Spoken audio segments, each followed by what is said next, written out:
আচ্ছা, কেমন হতো যদি একদিন শুধু নাস্তা বানাতাম আর সারা মাস সেটা খাইতে পারতাম। কারণ সারাদিনের যে রান্না-বান্না যত কিছুই করি, কিন্তু সবচেয়ে কষ্টের মনে হয় সকালে ঘুম থেকে উঠে যে নাস্তাটা বানানো এটা। সকালে ঘুম থেকে উঠে রুটি বানানোর জন্য যে একটা প্যারা, এটা এত বেশি বিরক্ত লাগে প্রতিদিন সকালে। তো এই ঝামেলাটা দূর করার জন্য একদিন সকালে এভাবে বানায় রাখলে, সকালে বা দুপুরে দিনে যে কোনো একটা ফ্রি সময় যদি এভাবে রুটিগুলো বানায় রাখা যায়, তাহলে কিন্তু কেউ চাইলে ১ মাস বা ১৫ দিন, ১ সপ্তাহ এভাবে রাখতে পারে।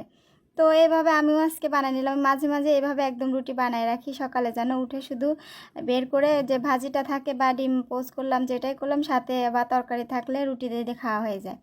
তো আমি আটা সেদ্ধ করে তারপর একটু এই রুটি যেটা সংরক্ষণ করে রাখবো ফ্রিজে, সেই জন্য আটা হচ্ছে এটা করে নিতে হয়, ফুটায় নিতে হয়, তাহলে সে রুটি নষ্ট হয় না, একটার সাথে একটা লেগে যায় না।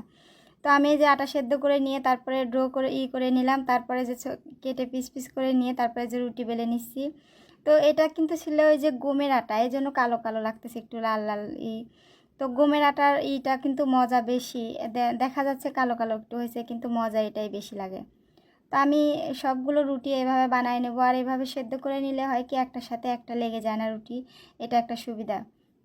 এই জন্য এমনি কিনা যে এইগুলো আটাগুলো পাওয়া যায়, এটা দিয়ে আটা হোক, ময়দা হোক, বা এই যে গমের আটা হোক, যেটাই হোক, সেটাই এভাবে যদি আটা কেড়ে নিয়ে তারপরে গরম পানিতে সেদ্ধ করে রুটি বললে সেটা হচ্ছে হয় না, নষ্ট হয় না, একটার সাথে একটা লেগে যায় না।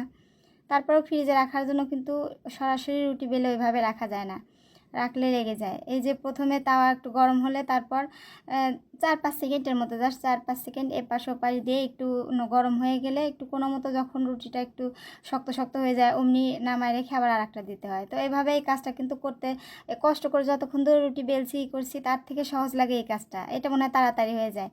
তো এভাবে নিয়ে একটু ছড়ানো যে এইগুলো সেটার মধ্যে রাখলে রুটিটা যখন গরম যে ভাবটা, এটাতে রুটি বেশি হয়ে যায়, কেমন পানি বের হয়ে যায়, এই জন্য ছড়ায় ছড়ায় এভাবে রাখতে হবে।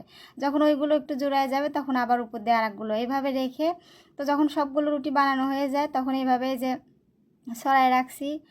যদি কেউ তাড়াতাড়ি রেখে অমনি ফ্রিজে রাখতে চায়, সেক্ষেত্রে ফ্যান দিয়ে ফ্যানের বাতাসে রাখলে কিন্তু তাড়াতাড়ি শুকিয়ে যায়। তো এর মধ্যে ৪-৫টা রুটি এমনি সেঁকে নিলাম খাওয়ার জন্য।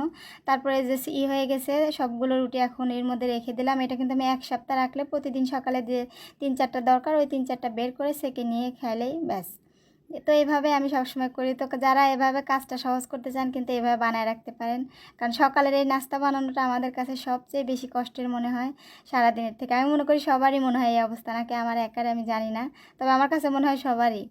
তো আমি তো এইভাবে রুটি বানায় রাখি ১ সপ্তাহের জন্য। তারপরে আর এটা খেতেও কিন্তু ওই রুটির মতোই লাগে। এটা যে পরোটার মতোও সেঁকে খাওয়া যায় বা রুটি করেও খাওয়া যায়। এটা কিন্তু ও স্বাদও একটুও পরিবর্তন হয় না। আমি বানায় খাই সবসময়, আমি দেখছি এটাতে।